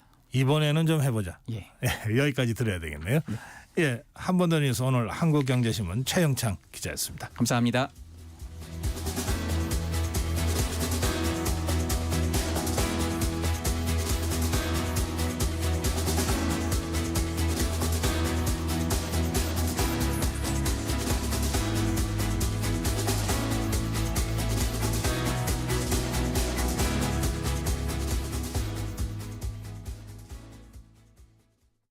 (2024년 10월 1일부터) 폐기물 처리 현장 정보 전송 의무화가 사업장 일반 폐기물과 수출입 폐기물까지 확대 시행됩니다. 사업장 폐기물의 올바른 처리와 안전하고 투명한 관리를 위해 꼭 기억하세요. 폐기물 수집 운반자는 차량의 실시간 위치 정보를, 폐기물을 처분하거나 재활용하는 자는 반입된 폐기물의 중량과 함께 촬영된 영상 정보를 실시간으로 전송해야 합니다. 보다 자세한 사항은 폐기물 처리 현장 정보 관리 시스템 홈페이지를 참고하세요. 이 캠페인은 환경부와 한국환경공단이 함께합니다. 잠시 후 8시 반부터 일부 지역국에서는 해당 지역 방송을 보내드립니다. 워렌 버핏은 가치 투자, 펠리 피셔는 성장주 투자, 피터 린치는 장기 투자, 방법은 달라도 목표는 하나. 성기영의 경제쇼가 성공의 길로 안내합니다. 깊이 있게, 명쾌하게, 지금 이 시대 경제에 관한 모든 것을 알려드립니다. 평일 오후 4시 5분 성기영의 경제쇼와 함께하십시오.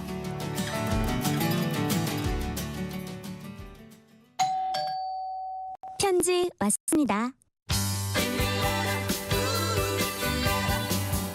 퇴근길 지친 당신에게 힘이 되는 뉴스를 전해드립니다. 매일 저녁 5시 5분 당신과 함께 읽는 세상 이야기 KBS 1라디오 뉴스레터 K. 지금 시각은 8시 30분입니다. KBS.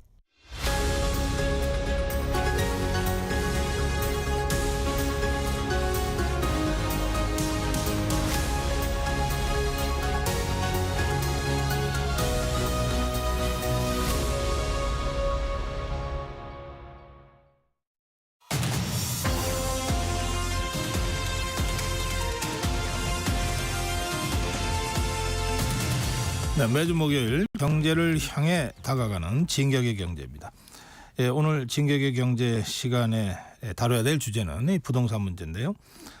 예, 은행권이 이 부동산 관련 대출 규제를 강화하고 있습니다. 그런가 하면 정부는 3차 장기 주거종합계획을 발표했습니다. 이 두 가지 사안을 중심으로 해서 오늘 부동산 시장 전반을 살펴보겠습니다. 커넥티드 그라운드 최상욱 대표 나오셨습니다. 대표님 어서 오세요. 네, 안녕하세요. 우선 최근 부동산 시장 동향부터 좀 정리해 주실까요? 네, 최근 동향은 5월부터 있었던 그 주택 거래량 하락세하고 그리고 주택 가격 상승세가 가장 가파르게 나왔던 이제 달이 8월이었던 것 같고요. 그리고 뭐 거래량은 8월 기준으로 8,500건까지 치솟았고 작년 상반기 생각해 보시면은 월 1,000건이 안 됐는데 물론 장기 평균으로는 월에 7, 8,000건은 했었거든요. 네. 근데 전체적으로 거래량이 위축되다가 5월, 6월, 7월 들어서 큰 폭으로 거래 증가가 있었고 그리고 주택 가격 상승률 역시 서울에 있는 그 고가 주택군 지역으로 큰 폭의 가격 상승이 있었고요. 네. 그게 가장 소위 제 생각에는 피날레를 한 것 같은 그런 느낌이 있는데 어쨌든 굉장한 강세장 속에 9월 달이 됐습니다. 그러니까 아파트값 올랐고요. 네. 매물 전세도 좀 올랐습니까? 네, 주택 매매 가격이 올랐다는 얘기는 전세 네. 가격이 올랐다는 얘기고요. 전세 가격하고 매매 가격은 항상 같은 방향으로 움직여 왔습니다. 그리고 지금 저희 이제 여기서도 여러 차례 말씀드렸었지만 서울 고가 지역만 초과 상승을 했고 서울에서도 외곽 지역이라든가 이런 경우에는 주택 가격 상승률이 고가군 대비해서는 거의 10분의 1에 이를 정도로 상승이 높지 못했고 네. 지방 같은 경우에는 지금도 주간 동향으로는 마이너스가 나오고 있기 때문에 서울과 지방 간 양극화가 심하고요. 네. 그리고 전세 가격이 상승하면서 매매가가 올라간 건데 전세가 상승의 배경에는 비아파트 기피 빌라 전세 사기 사건으로 있었던 비아파트 기피로 아파트 전세 선호 현상이 1년 반 동안 쌓였고 그 적체된 수요가 전세 가격을 밀어 올렸기 때문에 예. 전세 대출 증가 없이도 전세 가격이 상승하는 일이 발생을 했고 그래서 5월부터는 주무부처에서도 빌라 시장 안정화를 하는 게 좋을 것 같다라고 하면서 지난달에 88 대책을 낸 배경이기도 그랬죠. 했거든요. 예. 그래서 88 대책 나왔고 그 이후에 8월 21일에 금융 규제 관련 대책이 나왔고 이후에 감독원장의 은행 대출 관련 발언이 나왔고 등등 이렇게 나왔기 때문에 지금은 어떤 시기냐면은 이런 대책들이 시장에 먹히고 있는지 안 먹히고 있는지 좀 시차를 두고 관찰하는 시기인 것 같고요. 통상 금융 대책은 좀 단기적으로 영향을 주는 경향이 있고 공급 대책은 장기적으로 영향을 주는 경향이 있는데 예. 금융 규제 관련 발언이 좀 세지고 뭐 이렇게 하면서 최근 들어서는 시장의 거래 횟수가 감소한다거나 어저께 감독원장 주재 간담회가 있었는데 네. 저도 배석을 했었는데요.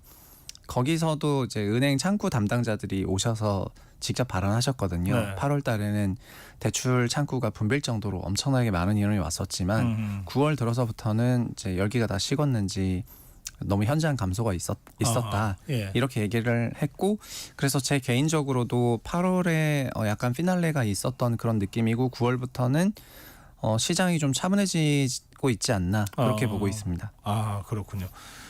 그러면 이렇게 시장이 차분해진 상황이 그 원인을 어디서 찾아야 돼요? 그냥 자연적으로 시장의 자체 그 운동의 결과입니까? 아니면은 뭐 주담대 대출 규제라든지 하는 정부 정책의 결과입니까?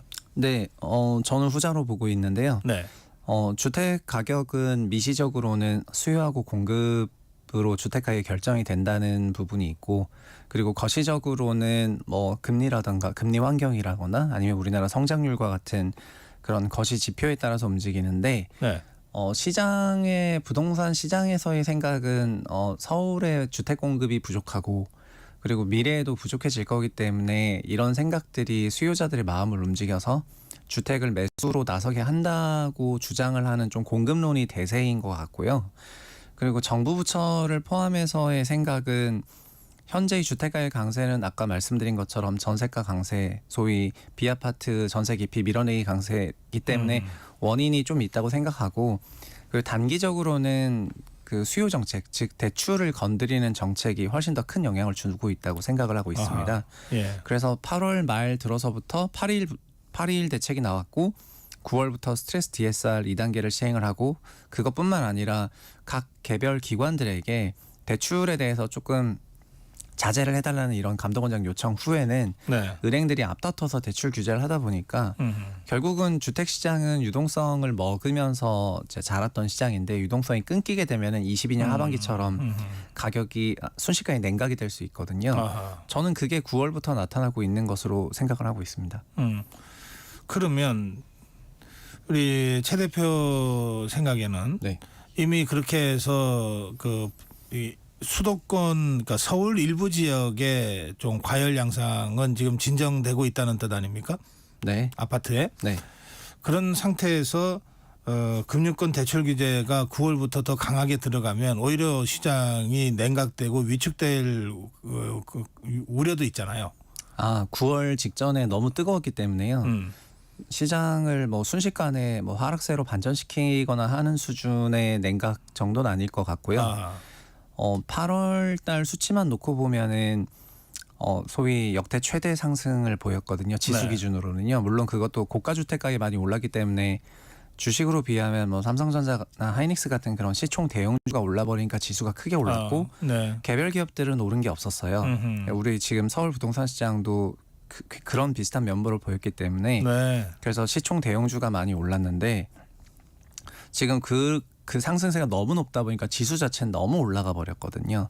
그래서 이런 시총 대형주, 주택으로 치면 이런 초고가 주택을 사시는 분들이 대출을 많이 받으시기도 하지만, 요즘 자금조달 계획서 보면은 고소득 연봉자들이 대출을 소위 10억 단위로 받으시고 이러면서 상당한 대출을 받는 게 데이터로 나왔는데, 그렇게 네. 하기도 하지만 일반적인 주택 시장은 그냥 이렇게 소득이 아주 여유롭거나 하진 않다 보니까 많이 일어나고 있지는 않거든요. 그래서 초고가 시장을 잡는 데 있어서 대출 규제를 강하게 건다 하더라도 네. 이제 영향을 일반 시장 대비해서는 많이 안 받는다고 본다면은 그냥 어느 정도 과열을 냉각시키는 정도일 거라고 보고 있습니다. 그리고 그런 의미에서의 대출 규제는 좀 어느 정도 필요하다.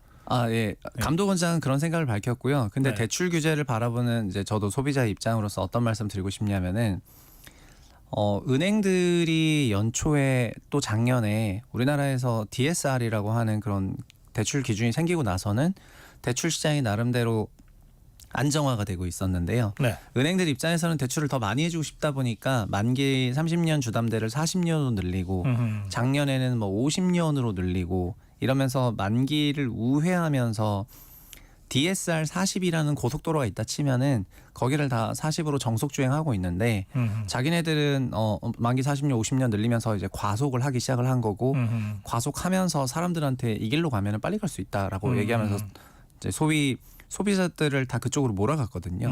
몰아가다가 지금 가계대출이 너무 큰 폭으로 증가하면서 감독기관에서 규제해야 되겠다라고 하니까 이제는 은행들이 거꾸로 나서가지고 갑자기 정속 주행을 하고 이제 급브레이크를 밟으면서 여기서부터는 천천히 가야죠. 뭐 저는 처음부터 천천히 가고 있었습니다. 이러면서 감독원장한테 마치 충성 경쟁하듯이 우리는 이런 규제도 하고 저런 규제도 한다. 이러면서 잘 보이려고 최근 일주일간 엄청난 노력을 했거든요. 그러다 보니까 소비자들 입장에서는 뭐 자기들이 천년만년 대출해 줄 것처럼 하다가 갑작스럽게 그 말 한마디에 뭐 유주택자는 무조건 대출 금지 등등 갑자기 날선 규제, 정제되지 않은 정책들이 민간 자율로 나오다 보니까 그러니까 소비자들은 상당한 대출 관련해서 부담을 느끼고 있는 그렇죠. 상황입니다. 그래서 어저께 그 감독원장 배석한 자리에서도 제가 뭐라고 했냐면은 이런 비슷한 발언을 했습니다. 처음부터 속도 위반을 했었을 때부터 규제를 해야지 갑자기 너무 빨리 달리기 시작하니까 감시 카메라를 들이대면 그 브레이크 급정차를 하고 그러면서 더 큰 문제가 나오는 거 아니냐. 예. 이제 그래서 그런 과속한 금융기관들이 이제 애초에 문제였기 때문에 평소에 관리 감독을 잘하는 게 맞다. 그리고 민간 소비자들 입장에서는 대출 규제가 어느 날 갑자기 끊긴다면은 그것도 상당한 낭패인데 어제 실제로 5분의 소비자 대표가 오셨는데 각 개별 스토리들은 다 그런 내용이었거든요. 그래요. 주택 매매 계약을 체결했는데 대출이 안 나오면은 어떻게 되냐. 어떡하냐. 이런 부분이었기 때문에 그래서 가계대출 증가에 따라서 대출 규제하는 거시적 안정성을 위한 대책도 이해는 하지만 개별 금융기관들이 덜컥덜컥 거리는 정책을 쓰는 거에 대해서는 좀 따끔하게 얘기를 해야지 될 것 같습니다. 그래서 지금 우리 최 대표 말씀하신 그런 분위기에서 네. 실소비자들의 그런 하소연 이런 것들이 나오니까 실소유자들에게는 피해가 가지 않도록 네. 하겠다라고 하는 금감원장의 발언이 나온 거군요. 네, 그 말도 결국 그렇게 나온 겁니다. 그러니까 감독원장 입장에서나 금융위 아니면 하는 입장에서는 이제 9월 연준 금리 인하도 예상이 되고 10월에 우리나라도 금리를 낮추는 환경이 될 거라고 생각하는데 부동산 가격이 너무 높고 부동산 과열이 있고 가계대출 급증세가 있기 때문에 부동산 때문에 금리를 못 내렸다가 이제 기업에 피해가 갈 거라 생각을 하거든요. 그러니까는 부동산 부분의 과열을 좀 진정시키고 싶은데 이제 그런 의중을 비췄더니 은행들이 서로 충성 경쟁한 겁니다. 그래서 그래서 실수요자까지 피해가 가도록 하지는 말라고 어저께는 좀 속도 조절을 얘기를 한 그렇군요. 것입니다. 예. 자, 그런가 하면 지난주 국토부가 국민주거안정 구현을 목표로 3차 장기 주거종합계획을 내놨는데 어떤 내용이 담겨 있습니까? 네, 요 내용은 그냥 우리나라의 주택 공급의 최상위 기준인데요. 10년 단위로 연간 주택이 얼마나 필요하고 10년 후에 인구와 가구 구조에 따라서 주택을 어느 정도 공급할 거고 그 계획에 따라서 연간 신도시를 얼마나 짓고 그다음에 정비사업 등을 어느 정도 속도로 추진할지를 결정하는 제 가장 중요한 계획이고 3차 기간은 23년부터 32년까지거든요. 그래서 23년부터이기 때문에 원래는 22년 말에 나와야 되는데요. 지금 24년 말에 나왔기 때문에 2년 늦게 나오기는 했습니다. 네. 그래서 나온 내용을 요약을 하면은 앞으로 10년간 매년 39만 호 수준의 주택 수요가 필요하고 그리고 39만의 주택 수요를 충족하기 위해서 연평균 10제곱킬로미터 정도 되는 면적의 신도시를 공급하겠다. 택지를 공급하겠다는 내용이고요.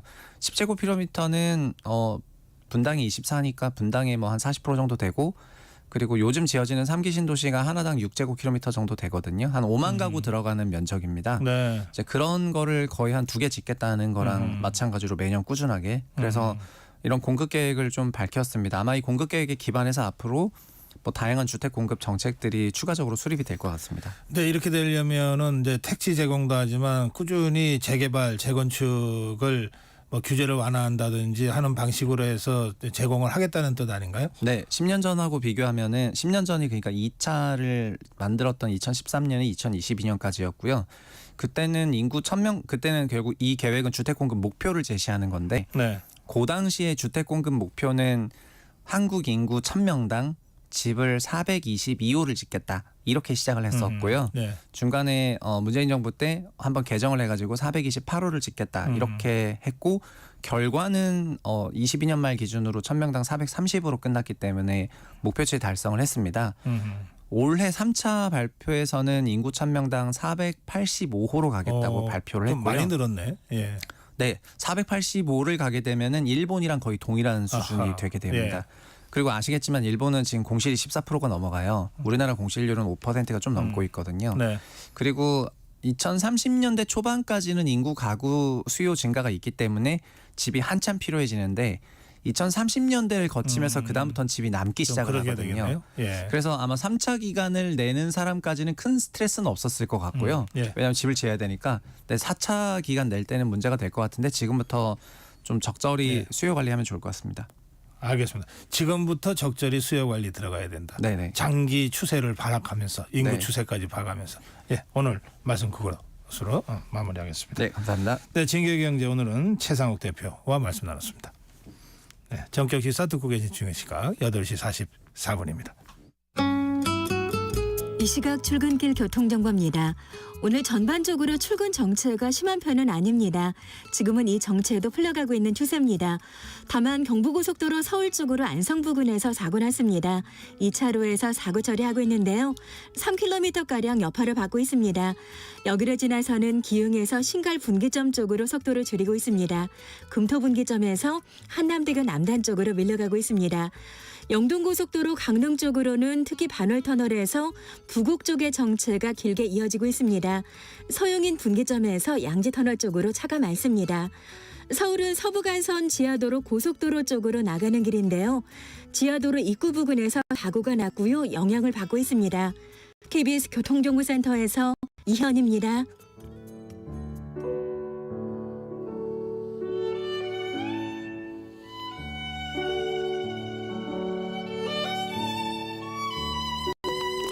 네, 매주 목요일 문화 이슈를 다양하게 다뤄드립니다. 문화 이슈 김헌식 평론가, 문화평론가 나와 계십니다. 어서 오십시오. 네, 안녕하세요.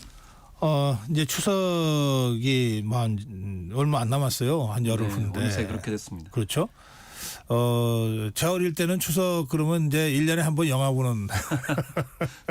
맞습니다.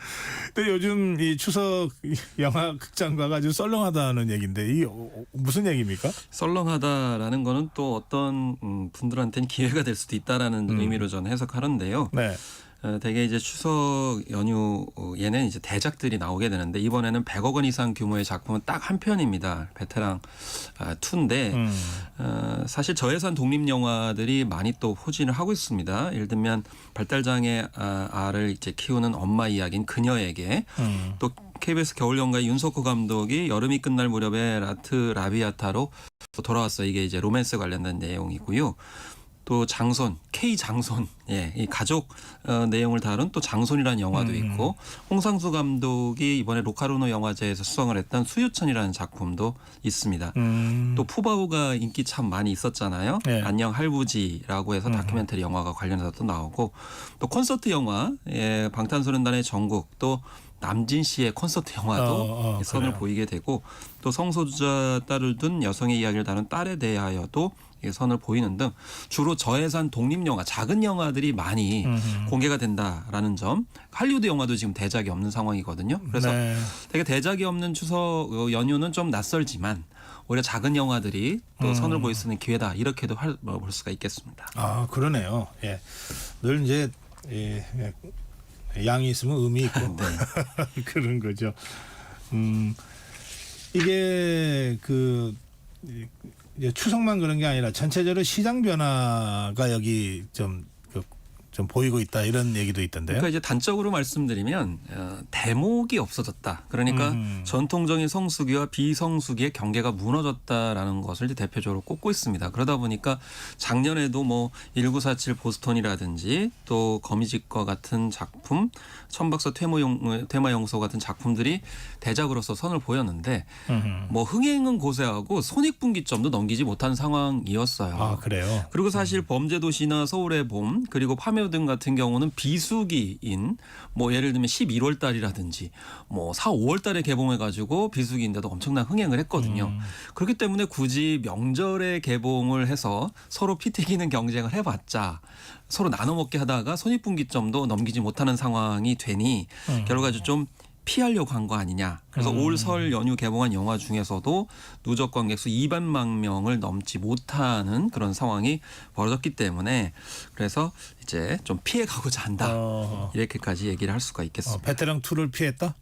예, 그렇죠. 예. 그래서 심지어 이러다 보니까 9월 달에는 대작이 없고 10월 달이 사실은 비수기예요. 비수기 이유는 뭐냐면 10월 달은 참 나들이 하기가 굉장히 그렇죠. 좋으시잖아요. 예. 그러다 보니까 이때는 진짜 TV 드라마 시청률도 안 나옵니다. 그러니까 아무리 좋은 작품 만들어도 시청률이 안 나오기 때문에 이게 작품이 뭐 그러다 안 그러다 뭐 이렇게 얘기할 수 없는 상황이거든요. 영화도 마찬가지인데 이때 오히려 지금 개봉작이 대규모로 예정이 돼 있습니다. 김고은 주연의 대도시의 사랑법, 또 설경구 장동건 주연의 보통의 가족, 또 유승용 주연의 아마존 활명소가 같이 대작들이 또 이렇게 치열하게 경쟁을 벌일 것 같아서 엉뚱한 비수기에 또 출혈 경쟁을 하는 거 아니냐 이런 생각이 드는데 한편으로 이렇게 10월에 개봉하는 이유는 잘만 하면 10월, 11월, 12월까지도 갈 수 있는 그런 상황이 되기 때문에 이 점을 노리게 되는데 어쨌든 뜻하지 않게 엉뚱한 데서 대작을 하게 될 것 같습니다. 그렇군요. 이런 점이 좀 다른 점이고 어쨌든 이 베테랑 2가 사실은 연작 CG 같은 경우가 좀 더 유리하다라는 것이 증명이 되고 있잖아요. 그러니까 범죄주의 같은 경우에도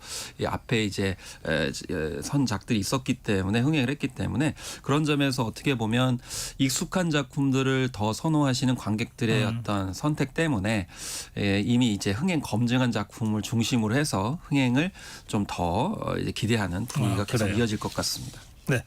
저 퀴어 축제 얘기 좀 해보죠. 성소수자 축제인데요. 대구 퀴어 문화 축제요. 네. 이게 좀 논란이 많네요. 그렇습니다. 작년에 이어서 올해도 논란이 이어지고 있습니다. 그래서 오는 28일에 대중교통 전용지구에서 퀴어 문화 축제를 개최하겠다라고 조직위 측에서 밝혔는데요. 지난해처럼 중구 반월당 내거리에서 중앙 내거리까지 승용차가 금지되고요. 시내버스와 택시 등 대중교통만 다닐 수 있는 전용지구에서 열리게 되는 겁니다. 지난해에는 도로조명 허가 여부를 두고 대구시와 경찰이 엇갈린 해석 때문에 물리적 충돌까지 있었던 그런 사례였는데 이번에도 같은 이제 장소에서 하겠다 이렇게 밝히고 있습니다. 대구시하고 경찰은 어떤 입장이에요? 일단 뭐 홍준표 대구시장 같은 경우에도 최근에 올해 퀴어 축제도 집회 및 시위에 관한 법률에서 정한 집회 제한구역에서 도로를 차단하고 개최한다면서 위법이라고 구체적으로 밝혔습니다. 위법 사례가 재발되지 않도록 경찰청과 협의할 것이다 이렇게 언급을 했는데 이 대구 경찰은 집회 시위 자유와 일반 시민들의 통행권이 조화를 이룰 수 있도록 의견 수렴을 하겠다라고 했지만 지시법 제12조에 해당하는 대구의 주요 도로 9개 중 하나에 속한다면서 기본권이 통행권을 침해해가면서 특정 단체 집회를 허용할 필요가 있느냐라는 목소리에 좀 의견 수렴을 하겠다 이렇게 밝히고 있어서 좀 이제 중지를 모아 결정한다고 하니까 지켜봐야 되겠는데 전체적인 기조는 아마 충돌은 이제 피하면서 이제 통제를 하게 되는 방향으로 가지 않을까 이렇게 생각을 해봅니다. 예, 좀 지켜보겠습니다. 네. 자, 그 백설공주 실사 영화요. 네. 이게 인종 편견 뭐 이런 논란이 좀 있는 것 같은데 어떤 내용입니까? 사실 이제 디즈니가 계속 인어공주와 백설공주에 이어서 우리가 흔히 이렇게 알고 있는 캐릭터를 좀 변화를 주고 있는 그런 상황입니다. 이 백설공주 같은 경우는 대개 원작 애니메이션 등에서는 눈처럼 하얀 피부로 묘사를 했는데 이 실사판 영화에서는 구릿빛 피부를 지닌 배우를 캐스팅을 했어요. 그러니까 이게 무슨 얘기냐면 원작에 대한 기억이 있는 팬들이 좀 반발을 하는 거죠. 그래서 백설공주 실사 영화 이제 티저 예고편이 최근에 공개가 됐는데 싫어요 반응이 100만 개를 기록을 했습니다. 좋아요 수는 8만 개. 그래서 이제 비교가 되는 건데요. 그러면 이게 논란을 일으키는 데는 성공했다고 봐야 됩니까? 일종의 이제 노이즈 마케팅 차원에서 성공했는데 요즘에는 실제로 불매운동까지 벌어지기 때문에 그래서 이제 인어공주 같은 경우도 논란이 있었는데 흥행을 크게 하지는 못했고 전문가들은 굉장히 호평을 했어요. 의미가 있는 작품이다 이렇게 얘기를 해서. 근데 이번에 백설공주 같은 경우는 좀 역설적인 현상이 있는데 이 마녀 왕비가 등장하죠. 근데 마녀 왕비 역을 배우 겔 가도시 이제 출연했는데 피부가 하얘요. 그러니까 또 이 배우한테 가가지고 또 좋아요를 누르는 역설적인 현상이 벌어졌습니다. 마녀한테 가서 이렇게 좋아요를 누른다라는 건데 현지 누리꾼들은 백설공주 역을 맡은 레이첼 지글러의 발언을 또 꼬투리 잡기도 했습니다. 과거 인터뷰에서 원작 애니메이션을 두고 왕자는 백설공주를 스토킹하고 원치 않은 키스를 한다. 이번에는 다른 이야기가 펼쳐질 것이다 라면서 약간 좀 다른 성 감수성을 이야기하기도 했는데요. 어쨌든 정치적 올바름 논란이 백설공주까지 또 이렇게 가고 있는데 어쨌든 가치 지향은 맞은데 대중성 흥행 차원에서는 기존의 이미지에 익숙한 관객들 팬들이 많기 때문에 논란은 좀 계속될 여지가 있겠습니다. 예. 이 공연 티켓과 관련해서 다이내믹 프라이싱 시스템이 좀 도마 위에 올랐다 그러는데 이 무슨 얘기입니까? 다이나믹 프라이싱에서 좀 어려운 이제 영어를 써가지고 좀 예. 혼란스러우실 텐데요.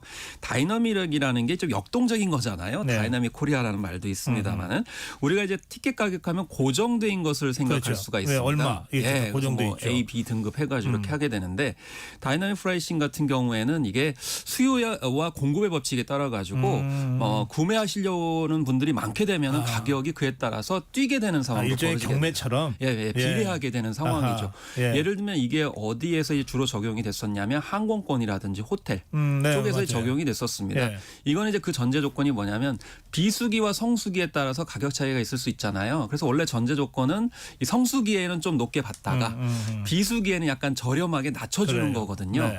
그런데 이것을 티켓 가격에 적용했을 때 과연 적절하냐? 하하. 왜냐하면 이 티켓 가격에 있어서 이제 공연 같은 경우는 특히 K-팝도 그렇습니다만 오아시스도 이번에 재결성돼 가지고 엄청나게 많은 분들이 지금 기다리고 있는데 성수기 비수기가 따로 없거든요. 그렇죠. 그리고 공연 같은 경우에는 뭐 이제 1년 365일 하는 게 아니고 특정 시기만 하기 때문에 당연히 몰리게 되는 상황이 되니까 네. 문제는 이번에 오아시스 같은 경우에도 무려 3배 이상 가격이 뛴 상황이에요.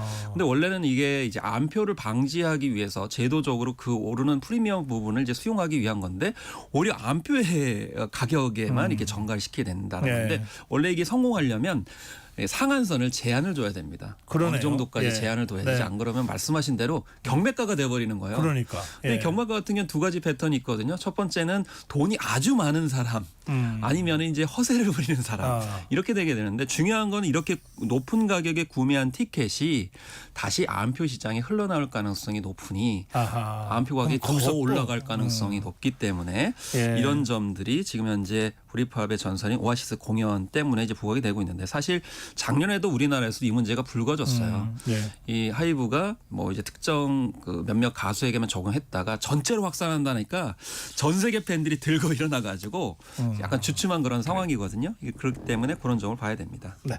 마지막으로 짧게요. 그 아이돌이 팬들을 위해 찍은 직캠, 뭐 자체 홍보를 위해 찍은 숏폼 이런 영상들이 범죄의 표적이 되고 있다고요. 요즘에 이제 딥페이크 영상물이 굉장히 문제가 되고 있고 또 일반인들까지 지금 피해가 커서 더 큰 문제가 되고 있는데요. 근데 중요한 거는 최근에 사이버 보안 협 업체에서 미국의 기준입니다만은 전 세계 유포된 딥페이크 음란 확산물 9만 5천여 건 가운데 피해자가 53%의 비율로 한국인 것으로 나타났고 예. 대부분 이제 연예인들인데 중요한 거는 이 연예인들인데 아이돌 있죠. 근데 그 아이돌이 대부분 청소년인 경우가 많아요. 그래서 예. 청소년인데 직캠 팬이라는 이유만으로 이렇게 악용하고 있다라는 점에서 더 이제 규제 대응이 필요해 보입니다. 예, 여기까지 하겠습니다. 김원식 평론가였습니다. 9월 5일 목요일 전격 시사 오늘은 여기서 인사드리겠습니다. 내일 아침 7시 20분 여러분 다시 뵙겠습니다. 고성국이었습니다.